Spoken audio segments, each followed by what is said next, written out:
Welcome back, Taste Buddies! I don't know about you guys, but this might be my favorite way to eat Hainanese chicken rice.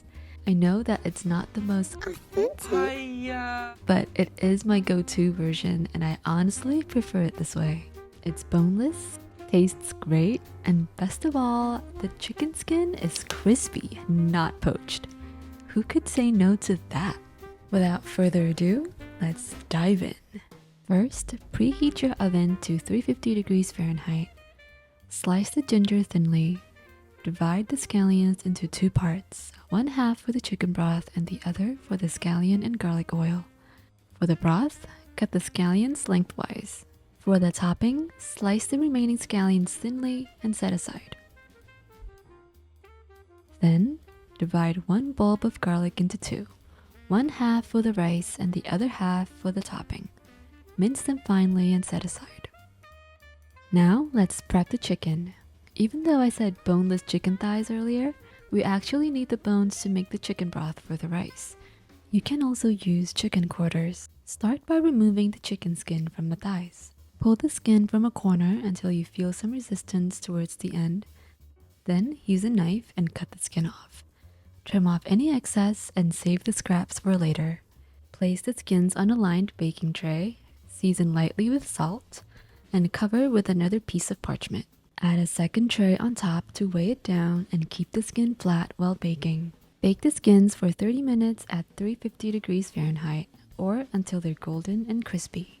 While the skins are crisping up, trim the fat from the chicken thighs. Place the fat scraps into a cold pan and let them render slowly over medium heat. At this stage, you can decide if you want to debone your chicken thighs or cook them as is. Deboning them is optional, but it does improve the eating experience and you also get to impress people, if that's your goal. To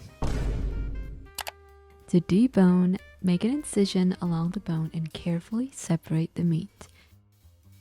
Once you've exposed the bone, trim away the meat until it comes off completely from both ends.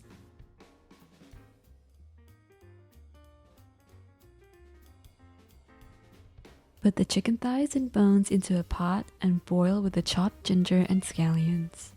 Use enough water to just cover the chicken, about 3 to 4 cups. Start with cold water, bring it to a boil, and simmer while covered for 15 to 20 minutes on low heat.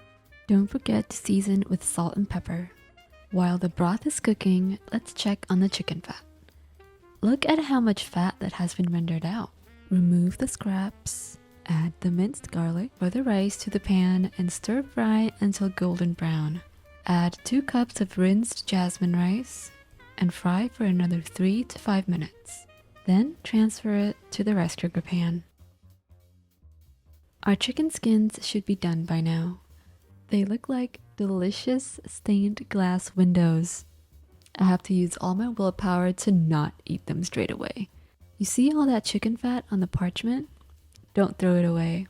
We'll be using it later for the scallion and garlic topping. After about 20 minutes, your broth should be ready.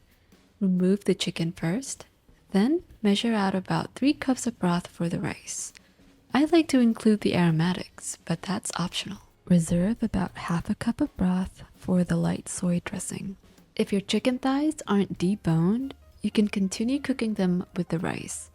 Since mine are boneless and already cooked, I'll skip that step.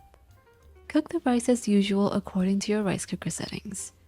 If you're worried about the thighs getting cold before the rice is done, add them back to the rice cooker 5 minutes before the rice finishes to warm them up. Next, let's prepare the scallion and garlic topping. In the same fry pan, use the leftover chicken fat to fry the scallions and garlic until fragrant, about a minute or so, and set aside. For the light soy dressing, mix the reserved chicken broth with half a teaspoon of granulated sugar and half a tablespoon of light soy sauce. Adjust to taste. When the rice is done cooking, we're finally ready to assemble. Fluff the rice and you'll smell the aromatic broth straight away. The grains should be nicely separated and not dry at all. Top with the chicken thighs, drizzle with the light soy dressing, and add the scallion and garlic topping. If you like, add some sambal or hot sauce for a kick. And of course, don't forget the star of the show, the crispy chicken skin. I could snack on these all day. Don't you agree? Here's another version with bone-in chicken quarters. It's delicious either way. There you have it, friends. Hainanese chicken rice with a twist. Thank you so much for tuning in. I hope you give this one a try. Until next time.